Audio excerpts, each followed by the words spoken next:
Often in Hollywood, an actor is judged by his on-screen accomplishments. How many Emmy nominations? How many Oscar nods?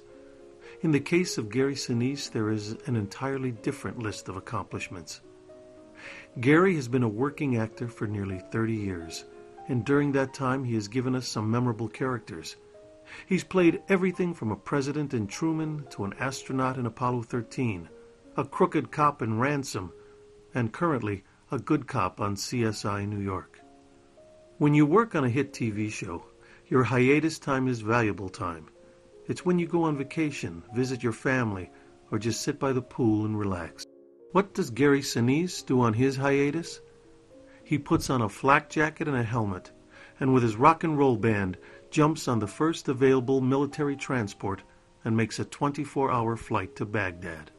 Since 2003, Gary has spent most of his free time entertaining U.S. military troops in Iraq, Afghanistan, the U.S., and all over the world. And when Gary gets off the plane, he's greeted by grateful soldiers who refer to him by his most popular character name, that legless Vietnam grunt, Lieutenant Dan.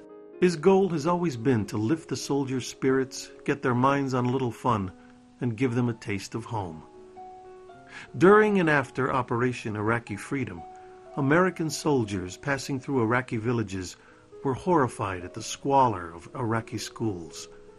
Corralled in sweltering one-room buildings without air conditioning, fans, windows, solid floors, or even toilets, Iraqi students lack even the rudimentary supplies that American children take for granted. Moved by the plight of these children, many American soldiers took it upon themselves to help. Working in small groups on their days off, soldiers gathered supplies sent by family members and friends and took them to villages, sometimes coming under fire, as they worked to reconstruct the schools and deliver learning tools to the kids. Their efforts were met with immense gratitude from local Iraqis and their children. Unfortunately, the need for help was so great and widespread, encompassing some 1,500 schools, that our soldiers' efforts could not possibly answer the entire problem. So in March of 2004, Gary and author Laura Hillenbrand announced the launch of Operation Iraqi Children, a program that enables Americans to send school supply kits and other necessities to Iraqi children. To date, nearly 300,000 Iraqi children have received school supply kits, and over 500,000 have received toys. Countless others are playing with sports equipment, wearing shoes, reading books, sleeping under blankets, wearing backpacks, all thanks to Gary, Laura, the OIC, and its donors. The children who receive OIC supplies, as well as their parents, never forget the names and faces of the American soldiers who delivered them to their community.